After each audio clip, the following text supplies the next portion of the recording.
This is Crime Recall.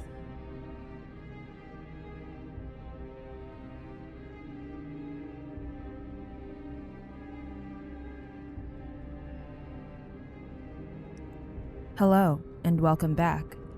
Tonight, we descend into a chilling abyss, into a mystery that has eluded justice for over 3 decades, into the heart of a city forever marked by an unthinkable horror. If you're new here, hit subscribe and join us on this journey into the darkest corners of human behavior. As always, viewer discretion is strongly advised.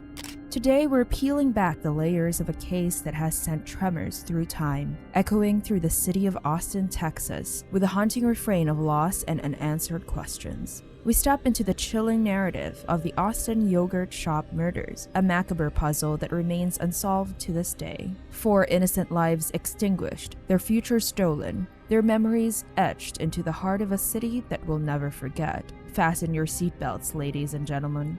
It's time to delve into the shadows of the past.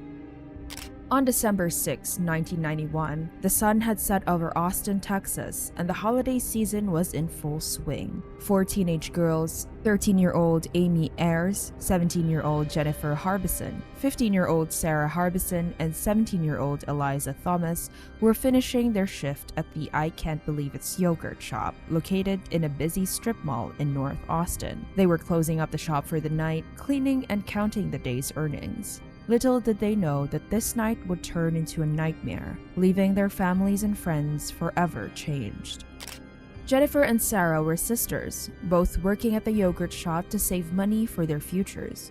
Jennifer was a high school senior, planning to attend college, while Sarah was a talented gymnast with dreams of competing at the highest level. Eliza, a close friend of Jennifer, was known for her bright smile and outgoing personality.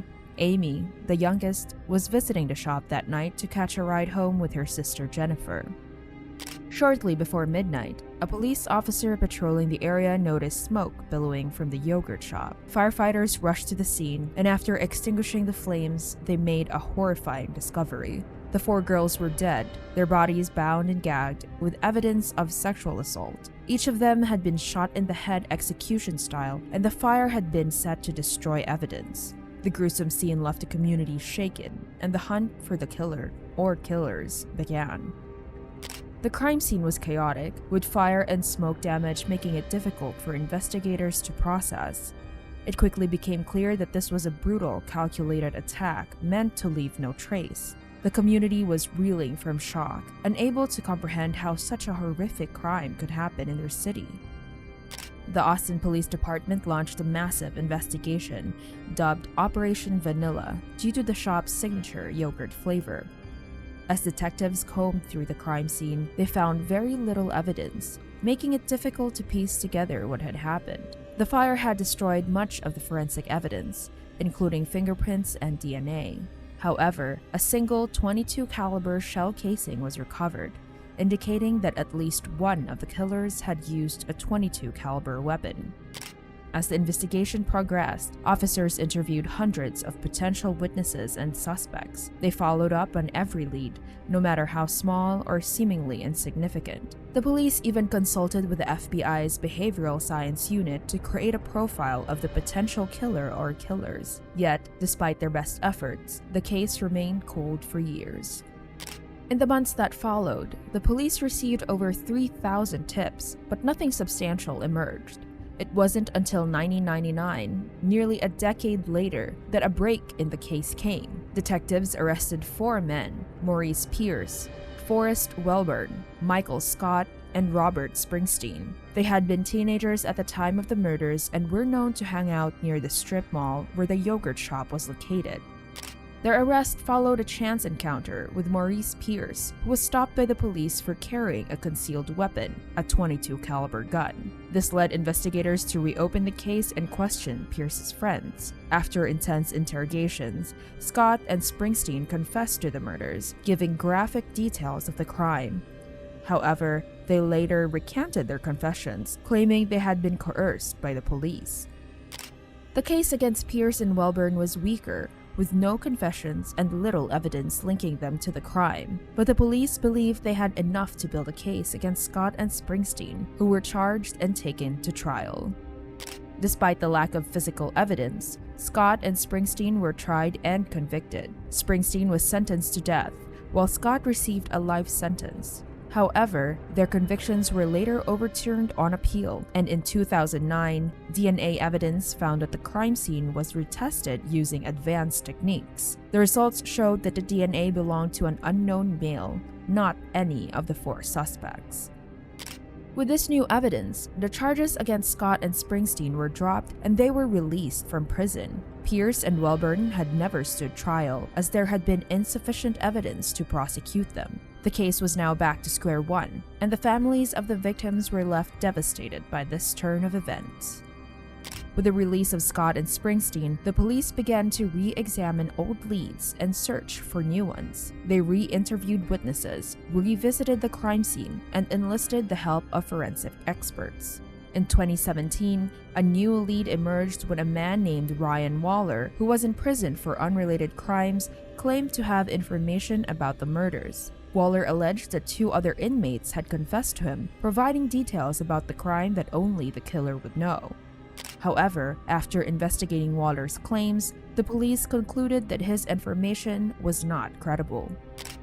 Despite numerous leads and potential suspects, the case remained frustratingly unsolved. The police continued to work on the case, hoping that advancement in forensic technology or new information would lead them to the killer or killers. Despite the setbacks, the Austin Police Department remains committed to solving the yogurt shop murders. The case is still open and active, with a dedicated team of investigators working tirelessly to bring the killer or killers to justice. In 2021, on the 30th anniversary of the crime, the police announced that they were resubmitting DNA evidence for further analysis, hoping that advancements in forensic technology would finally provide the answers they need. Over the years, several documentaries and television shows have covered the case, bringing renewed attention and interest to the investigation. The families of the victims continue to hold out hope that one day they will have answers and justice for their loved ones. The yogurt shop murders have left a lasting impact on the city of Austin and its residents. The brutal nature of the crime, the senseless loss for 4 young lives, and the mystery surrounding the killer or killers have haunted the community for over 3 decades. The case remains a stark reminder of the fragility of life and the importance of never giving up on the search for justice. Every year, on the anniversary of the murders, the community comes together to remember the 4 girls and show support for their families. Vigils and memorial services are held, serving as a reminder that the case is still unsolved and that the families continue to suffer the pain of not knowing who was responsible for taking their loved ones away.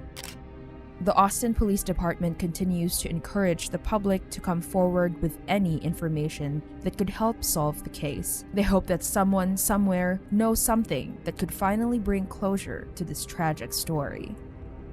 The Austin yogurt shop murders continue to baffle and haunt the investigators, the families of the victims, and the community. While the case remains unsolved, there is always hope that new evidence or leads will emerge, ultimately bringing closure to this tragic story. If you have any information about this case, please contact the Austin Police Department. Thank you for joining us on this harrowing journey into the unsolved mystery of the yogurt shop murders. If you liked this episode, please give us a thumbs up, and don't forget to subscribe to our channel for more true crime stories. Let us know your thoughts on this case in the comments below, and remember to stay safe and stay vigilant.